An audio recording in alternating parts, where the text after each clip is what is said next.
Hello and welcome to the podcast number 202 of Therapy Behind Closed Doors. My name's Kellie Barratt and I'm with Mr. Bob Cooke. Hey Bob. Okay, it's good to see you again. I was just thinking as you were talking, I wonder how you felt, because this is a transition for you from Jackie, who did over 200 of these podcasts. Mm. So you've just stepped in. So you'll get used to that, Kelly, but I just was feeling for you there a bit about the transition of stepping into somebody who did it for 4 years. Exactly, yeah. And there's a lot of new things to learn, but it's really I'm trying to follow the pattern of the podcast, and what I've listened to recently is that Jackie always had as you were saying, myself, Jackie Jones, and the wonderful Mr. Bob Cooke. She Yeah, said so that in you can every start. podcast. You could start exactly the same. You could say, welcome from me and welcome to the wonderful Bob Cooke. This is number 202 of in Therapy Behind Closed Doors. If you want to, I would just follow that pattern. Whatever she said, I would keep to the same pattern. Okay, well, I will give you the accolade of wonderful, which is very fitting for our positive validation title today. So today we're going to be looking at the use of strokes and positive validation in the therapy room. One of my favorite titles. I know I choose all the titles, so it's pretty fun. But I'm a real believer in validation and positive strokes within the therapy process. I mean, strokes is a TA term. It means, in terms of definition, it means a unit of social recognition, and it could be positive or it could be negative. So, like you said, wonderful Bob Cook. So I took that as a positive stroke, but and there's also negative strokes where you could have said, "Oh, you got a terrible jumper on" or something. So that would have been a negative. Yes, I I do haven't like your got a terrible jumper. jumper on. I know it's a new jumper. I've just put it on, but that's an example of strokes. And most of the clients I see, and it'd be interesting to hear your experience, Mm. are usually what I would call positive stroke hunger. In other words, they've been starved and they've been brought up often on crumbs rather than a full meal. So they're stroke deprived. They're stroked positively, Mm. positive. Not, they're usually full of negative strokes, by the way, inside in their heads and everything. Mm. But in terms of positive strokes, they are stroke deprived, and they've survived usually often on crumbs. And Mm. so, I know it's a starting point to think of it that way, but the biggest tip I can give to people listening is if they've had a negative diet of strokes, that means, critical recognition, for Mhm. example. You need to be aware of that as a pattern, because if you start giving them positive uh, verbal recognition or even non-verbal recognition, they probably won't believe you. Yes, you mean so as therapists, if we're giving our clients recognition and they don't believe us, what's Mm. that like then? How will we Well, know? often, you think about it, somebody comes in to see you, and usually they're people who have challenges in their mental health, and Hmm. they often, and at the assessments that I do, the half an hour assessments at the Institute, Hmm. I always ask the person, are you hard on yourself? Hmm. And they nearly always say yes. Yeah. That means they've got a negative narrative that is playing in their head. And how they experience that is they tell themselves off, oh, you're worthless, you've done it again, oh, you're stupid, how did you make that mistake again? So they're telling themselves off, often just as their parents told them off. Hmm. So they have a negative narrative going on. And that type of person often has been brought up on crumbs and hasn't had a meal of positive strokes. And therefore, if you start giving positive strokes out willy-nilly, and like saying, "Oh no, I really like you," or whatever you wanted to say, or they probably wouldn't believe you, or it would be like talking to them in a very alien way. Hmm. I think you come from a different planet because their experiences not to have received positive strokes. Hmm. So it's totally unusual for them. Now, it doesn't mean everybody doesn't believe them, but for some people, they may receive it, but internally wonder why the person's saying it, or it's a Mm, trick, or mm, what do they want, which mm. is another phrase. So I'm very wary of giving out positive strokes um, per se with somebody that frame of reference. I'm more likely to give a stroke cocktail out, which means something like, it's nice to see you, and you know, I might slip the stroke in terms of a stroke sandwich. So even if it's a negative stroke, there's inside the sandwich is a positive stroke. Mm, With that type of client. mm. So Yeah. here's an example for you. Hmm. I used to live in Gambia, Hmm. and when I first went to Gambia, I was there 10 years, and I saw how deprived they were physically and lacking in food. Mm, I'm so moved. I said to Stephanie, my wife, when I come back at Easter or next Christmas particularly, I'll mm. bring a Christmas dinner. I'll bring a huge dinner, chicken and turkey and sixpences and all these things. And my wife looked at me as if I was completely mad. Yeah. She said, "Bob, they won't be able to eat that." I said, "Why?" Because their stomachs have shrunk, Mm, because they're not used to a full meal. mm. They'll be sick. Yeah. And metaphorically, I think it's the same psychologically. Ah, You great start you analogy. Yeah. start giving positive strokes like that out. Mm. So, because I'm wondering if that might stoke a bit of paranoia in a client if he's very Yeah. defended. Yes, they'll say, "Oh, what's this? Why come this person's being nice to me?"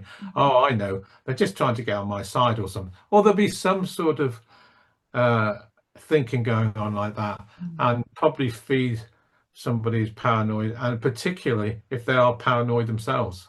yeah. Well, yeah, and then start thinking, what is it that you want? What you're trying to get from me? Or yeah.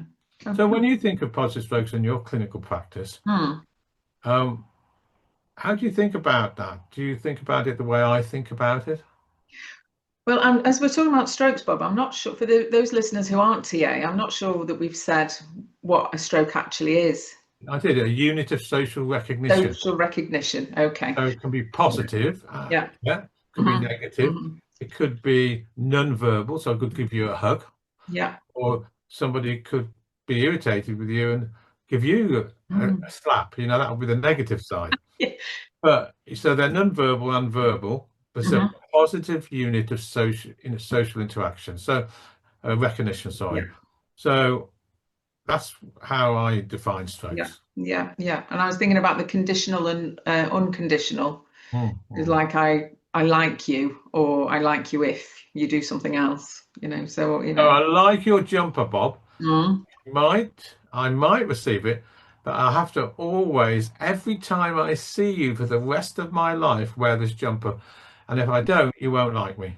So it's conditional. That's why I Yeah. say positive conditional. Mm. If you have a real bullseye stroke, like, I love you, love your heart, or I like your humor, something which is of a being level, that's Mm. more of a straight positive stroke. Yeah. Oh, yeah. And thinking about those listeners who aren't TA, like the difference between it's not a compliment. It's like how you explain it as like someone seeing the other person. So they really Yeah, see them. accounting for them. Yes, accounting. I think you're really good at accounting, actually. I've always I thought that think about you. about it a lot. Think Mm. about it a Yeah. lot because most of my clients I see have had minimal accounting in their lives. Mm. They haven't been accounted of, and they also often see themselves as valueless, having no value Mm. because they've not been accounted, and often Mm. have an injunction of don't be important. Yes. Yeah. Yeah. I know that's TA language again, Mm. but I think it's important. I mean, along with positive stress, of course, is the idea of validation.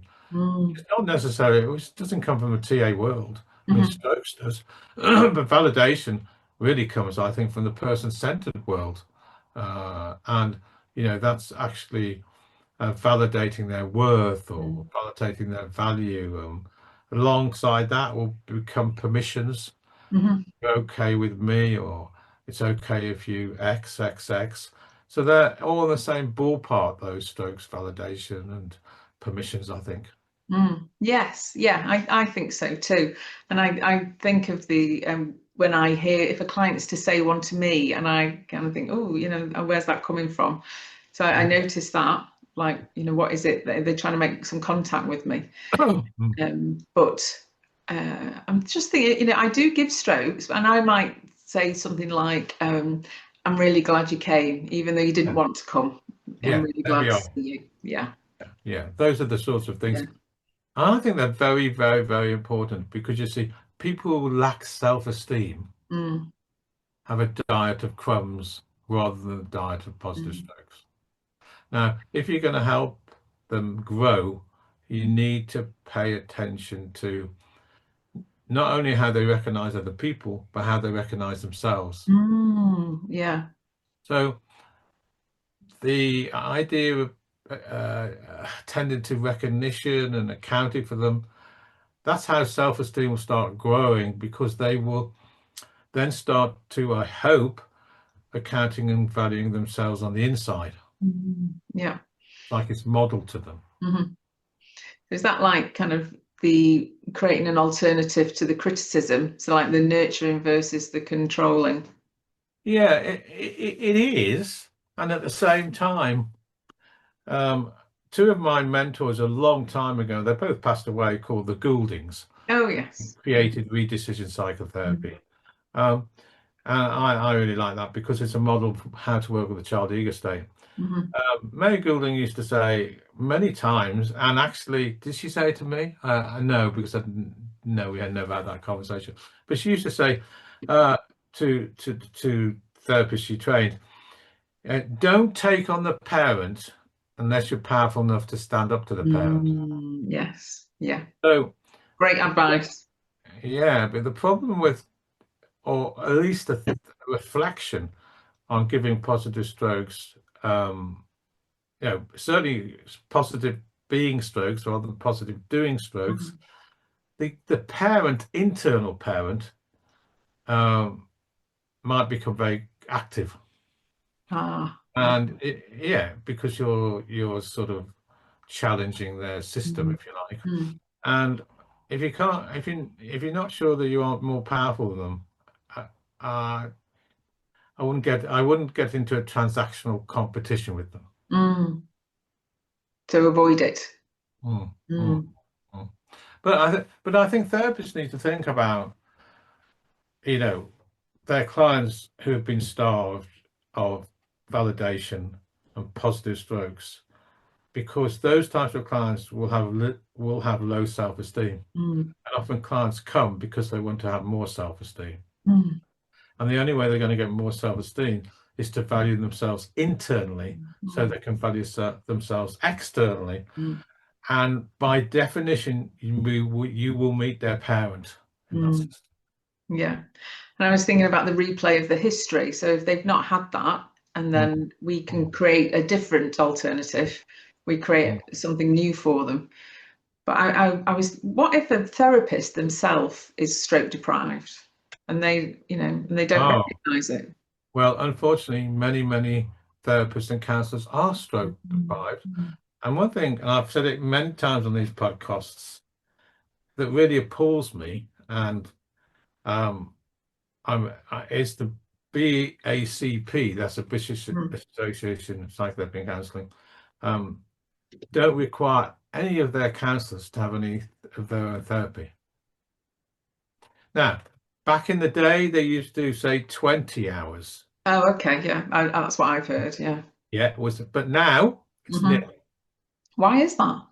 Oh, when I had this debate with them when they first said 20 hours, and I remember phoning up and BACP and saying, goodness gracious me, only 20 hours? I mean, therapists have in training have to have therapy for duration of the 4 years.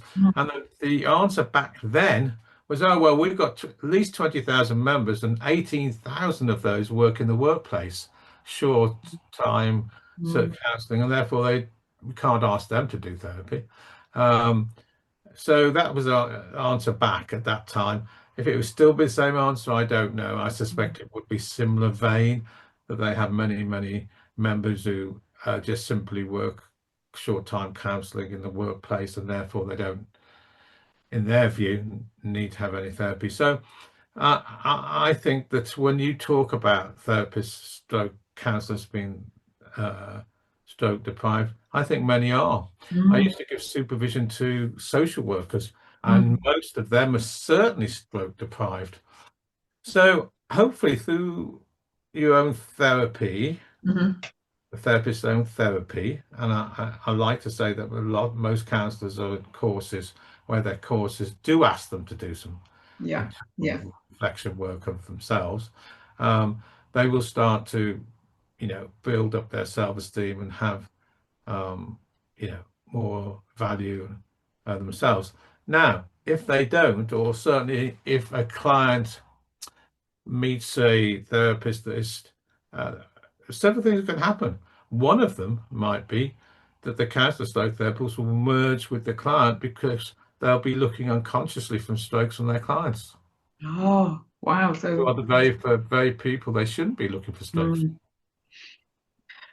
that feels a bit scary, that, when you say that.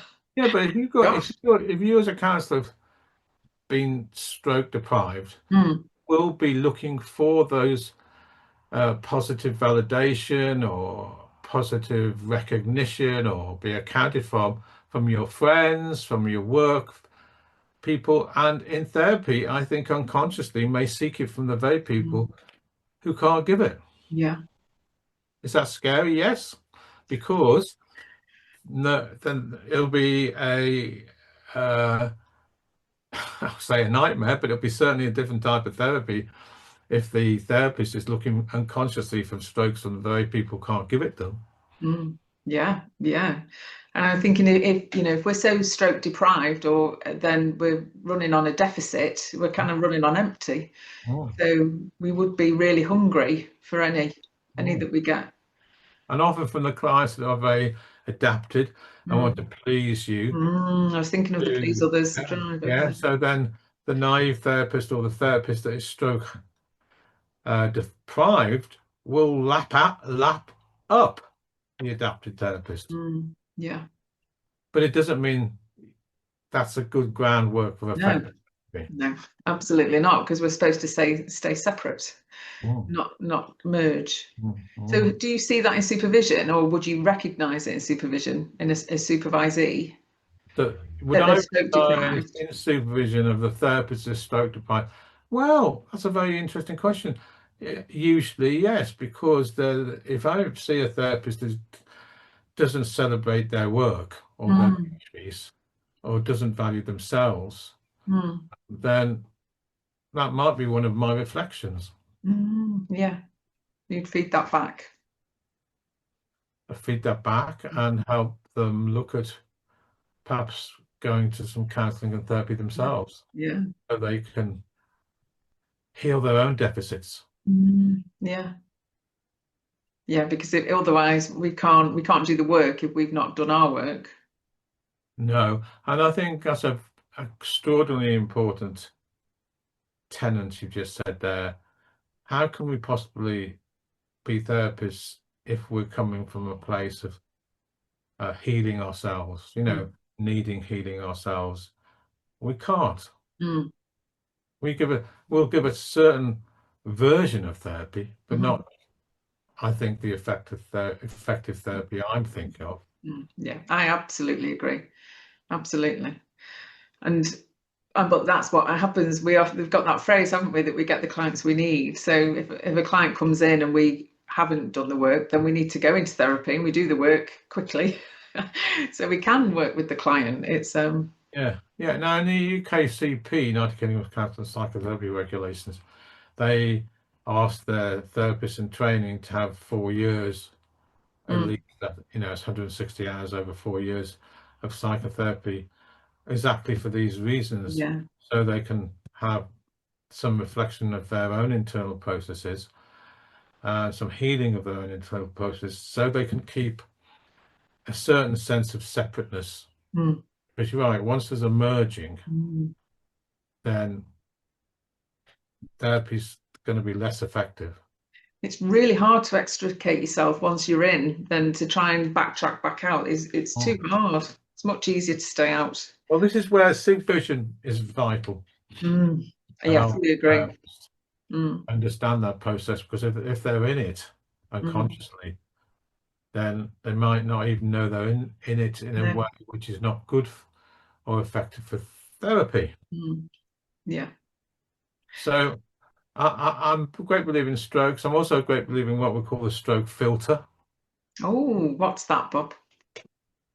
So that's the idea that in in a person's parenting system, Mm. they may get strokes for being a certain way, Hmm. but don't get strokes for being another way. Yes. So if they were brought up in a family system where anger was the culture of the day, Yeah. then that well they'll get no recognition for being sad, happy, or whatever it is. So there's a filtering system. So Mm. I think a lot of clients come to me who are very cognitive, think a lot, Hmm. yeah, but Yeah. in fact, and they Yeah. get lots of strokes for that, being Mm. perfect, doing well at school and everything else, but Yeah. they don't get any strokes which may be feelings or, being important Yeah. or whatever it is. I was thinking more of feelings really. So there's a stroke filter. Yeah. So they're okay with Hmm. receiving strokes about their thinking, Yeah. but they're not so, they don't feel so comfortable receiving strokes about value of being, Just them for being alive, being on the earth. be what it is, Mm. expressing feelings. So Hmm. there's stroke filter going on. So what gets filtered out, of course, Hmm. is the real need for strokes of their own value, Mm. importance, and being and existence and being in the world. Hmm. They are comfortable with the cognitive strokes, maybe, Mm. or doing well cognitively, but not at the being level. So that's what I mean by stroke filter. Mm. Yeah, like a pair of glasses that like rose tinted glasses go on. Yeah, Mm. absolutely. And it's really important to think about it that way, because it also determines how you transact with clients. Mm. Because clients who are highly cognitive, Hmm. to get that working relationship, you might transact with them from a cognitive position Hmm. till you've got the working relationship. Mm. And then you might be able to bring in the more central being transactions. Mm. The move into the feelings. So the Mm, open door is the thinking, and then move into the mm, feeling. mm. Mm. So there's a lot to think about when you think of strokes, validations, permissions, ulterior transactions, and how you approach people in the first place, and certainly about whether you would do a stroke cocktail rather than a straight strokes. So there's a lot to think about, but at the end of the day, I know that the only way the self-esteem grows is if the client feels accounted for Hmm. or Yes. valued. Mm. And that's our job to keep our eye on that. I think so, because otherwise, if they don't feel valued or accounted by you, they're probably not going to trust you. Yeah. And the working relationship becomes less than robust. Mm. And then, if that's the case, ruptures are most likely to happen. Oh, we've got that on the list on one of our titles coming up, ruptures. Yeah, in a few weeks, I think. So I think the concept of strokes, and the concept of positive conditional strokes, which we talked about earlier, I think they're important to think about, certainly with people who have very fragile self-esteem. Mm. Because usually, I know I've said this, I'm going to say it again. Usually they've assimilated from their significant others a uh, a lot of commands and a lot of negative strokes. And then what happens is they assimilate that as if it was them, Mm. Yes, rather than seeing it that it's come from somewhere else. yes. I'd say the majority of my clients believe it's them, Hmm, and when it takes a while to start separating that voice out. hmm. So if you've got I say I had somebody in mental health assessment today. I talked about how um, she gives herself a hard time a lot and talks about and tells herself off and judges herself and etc. And I was saying, where do you think that comes from? Oh, well, it's all, I think it comes from me. Well, I've never seen a baby that's born with that type of narrative. So where do you think some of this might have started? Mm, Oh, well, perhaps it came from my dad, who was pretty odd and wanted me to be perfect and mm, judged me a lot. And mm, then they start looking at the connections. And then later on in therapy, the therapist I passed them to mhm. hopefully takes it on in Yeah. terms of that theme. Mm, mm. Because in the end, one of the biggest things a therapist needs to do, I believe, clinically, is help the person create a friendly narrative. Yes. They've got a Yeah. friend in terms of their own inner voice, which is positive, because the other way leads to low self-esteem. Mm. I think of it as a supportive voice, as opposed to one that's critical. Mm. Um, I like the idea of us all being supported. That's right. But the issue, Kelly, I don't know how much time we've got, but the real issue, Only a few minutes, Bob. yeah, the real issue, Mm, I think, is that most clients I see mm. have probably not ever had any positive support in their life. Yes. Yeah. So there's no blueprint. So for them to move to that place Mm, in their world, their identity has been built up. People don't give me support. I don't get support. I've got to do mm, it myself. I've got to be strong. I've got to be stoic or whatever we've got here. mm, How they then take on the therapist's offer of support is a completely different question. mm. Oh, great. Well, maybe that could be another Yeah, title. because you must see clients all the time Mm. who haven't had support in their Oh, life. absolutely. So Yeah, how do they absolutely. move from a place of that? Mm. I don't need an answer, it's just a reflective Yeah, question. yeah. To take often the support that is offered to them by the therapist. And I'll tell you what I think, Mm. and the answer is not easily. Yes, yeah, no, because they don't know how to do it. Yeah, usually they Mm. test the therapist first. Yeah. In Mm. some ways, they'll act out, Mm-hmm. and usually the therapist fails the test Mm. because the Yeah. client has set a test they can't pass. Yes. So it's a setup. Yeah, because that's history. Yes, yeah. They So have they to make the expect. other person not okay, Mm. or because that is how the history was. So Mm.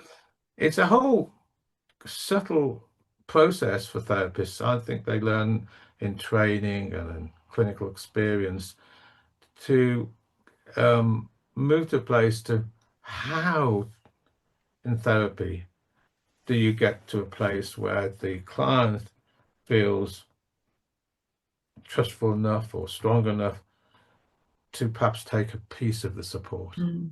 Mm. Because usually, again, most therapists believe there's a price to pay for taking any support. Most therapists believe that. No, sorry, Oh, clients. one. Most Clients. clients believe, oh, Yes. why is she being nice today? Or, I haven't done anything. I've got to do something to get something. It's that Yeah. Yeah. whole process Mm. going on. So I really do think about strokes and how you can give strokes and verbally or non-verbally, and it's something I think about a lot. Mm, yeah, me too. And well, actually, I suppose I just as we start to finish up now, Bob, I use it a lot with couples. That's what and I Ah, explain the stroke economy, and we really kind of get into it because I think it's easy in a couple to. what's the stroke economy? I know. Tell me your version. But I explain it like a bank, and Oh, go on then. so that we, as we grow up, we get lots of, and we kind of fill up our reserves. Yeah, And then when we've got enough reserves, then we've got enough to give out to other yeah, people. But yeah, we must keep giving ourselves the yeah. or keep getting the strokes rather. And but if the bank account runs dry, then we haven't got any built up, and so it's harder for us to give the strokes out. And then we be getting deficit, and then it sometimes, and not all couples, but I think it can become a bit of a who is the most tired, or who, it's like it becomes a bit of a competition. Yeah. I think often more than a bit of a competition, I think it often becomes a massive competition. And the other thing with couples, and I know you do a lot of couples work, the competition for the therapist and the therapist to be the parent and the Oh mediator. yes, yeah, That's another huge competition. yeah. That's interesting about the stroke economy, because I was interested you teach that to the couples. Yeah, they tend to like it because it's really easy to understand, isn't it? And when we're not appreciating our partner, then we become a bit depleted, I think. So. Yeah, and we say things like, well, she or he should have known. Yes, They should have known I needed a hug. Yeah. They've known me for 5 years, 10 years. They know me. Well, how come I should ask for a stroke? They know. It's like they're not psychic. So teaching a stroke economy, I think, is a really, because I also, when the couples, I remember teaching a lot about strokes, about mind reading, and well, you've been going on for 10 years, but how come they should know if you don't? So, and I often, teach people to ask for positive strokes. And yes. So there's a lot in that stroke economy. I like it. Yeah. Well, Bob, we're out of time. It goes so quickly. It does. I need to be reined in, I think. Well, I very much enjoyed talking about this. There's lots of, I always think, anyway, that's for another time. There's lots more titles to come out. No, I think for somebody who's just stepped in twice now, your fluidity and, I think some of the things you said have been great. Oh, thanks, Bob. That's lovely. Thanks for the stroke. Well, yes, but I think people who are hearing this, I hope take away some of the modelling. Yes. So what is it next week? What are we doing next week? Yes, so next week is the importance of grounding and structure in the therapy room. Oh, without it, the world will collapse. Well, exactly, yes. Structure hunger, so necessary for psychological enhancement. The psychological hungers. Wonderful. Oh, I look forward to speaking about that. Yes, me too, Bob. It's been really nice to see you again, and I look forward to seeing you next week. Yes, thank you very much. Bye-bye. Bye-bye. You've been listening to The Therapy Show, Behind Closed Doors podcast. We hope you enjoyed the show. Don't forget to subscribe and leave us a review. We'll be back next week with another episode.